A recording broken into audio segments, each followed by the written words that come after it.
Et bonjour à toutes, bonjour à tous, on poursuit cette réflexion autour du final de la série Obi-Wan Kenobi, nous sommes à l'épisode 4. Pour bien saisir mon intention et mon propos, je vous suggère évidemment de visionner d'abord l'épisode 1, 2 et 3 de cette réflexion.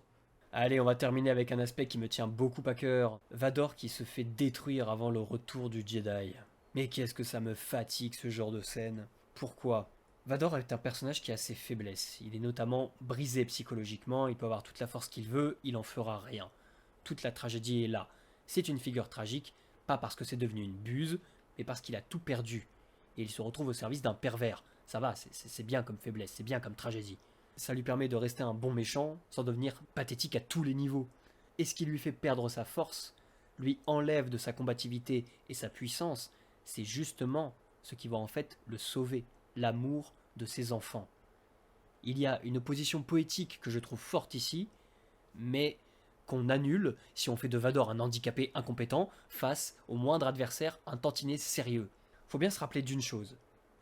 Dark Vador, c'est devenu une figure emblématique parce qu'il a une fonction essentielle à tenir dans la trilogie originale et qu'il a très bien tenue, celle d'antagoniste. Et un bon antagoniste, pour qu'il représente une menace concrète, crédible, il cumule pas les défaites. Il n'est pas super fort un instant pour ensuite devenir tout facile à battre sans aucune raison. Et aucune raison bien écrite.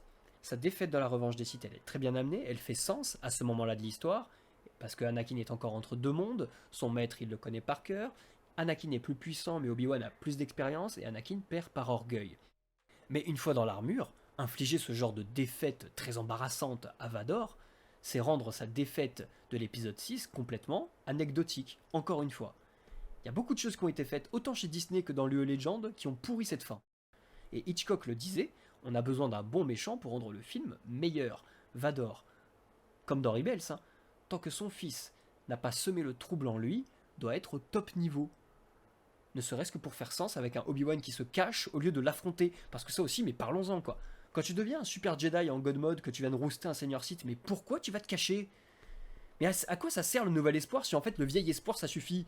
Tant qu'on est sur ce sujet, j'en profite, je m'arrête un instant sur cette réplique qui a beaucoup fait débat. When I left you, I was but a learner. Now I am the master.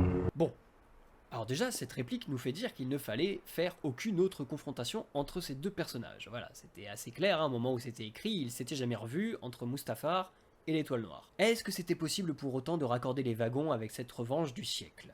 Pour beaucoup, avec cette phrase, Vador était obligé de se prendre sa raclée pour qu'on respecte le canon. La référence à quand je vous ai quitté, c'est clairement l'épisode 3. Quand je vous ai quitté égale quand j'ai quitté l'ordre, quand j'ai basculé. À ce moment-là, on le sait, avec Mustafar, vous avez été meilleur que moi.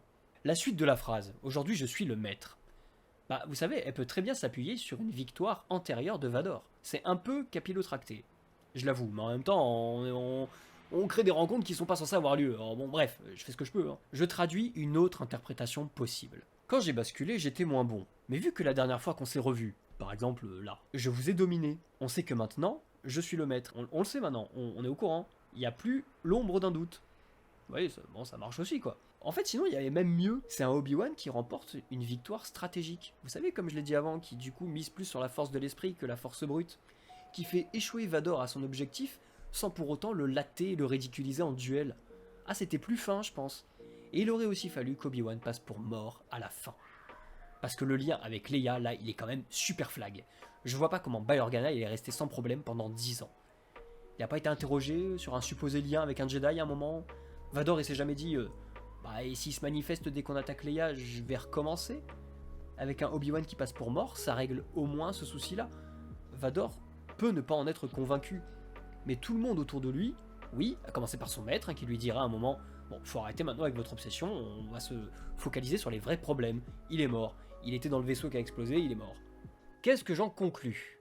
Il faut absolument renouer avec l'aura de Vador en tant qu'antagoniste sérieux, imprenable par la force brute. Ce que Rogue One a réussi, ce que Rebels a réussi, ce que la trilogie originale a réussi, à en refaire la machine implacable, que seul l'amour d'un fils peut stopper et affaiblir, en parasitant la source de son pouvoir, sa haine. Sans quoi, Dark Vador ne devient plus qu'un méchant parmi tant d'autres.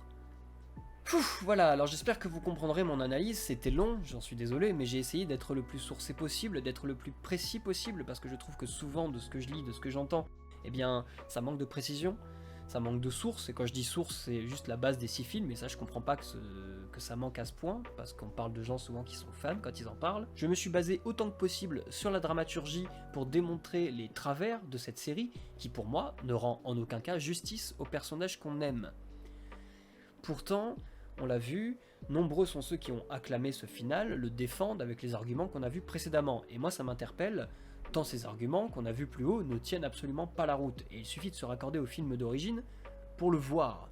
Il suffit de ça, ou juste d'aller un peu plus loin que la surface, où Star Wars ne serait qu'un bac à sable, où on crée du lore, où on met en scène des sabres laser, des pouvoirs avec des X-Wing, des chasseurs-taille, etc., etc.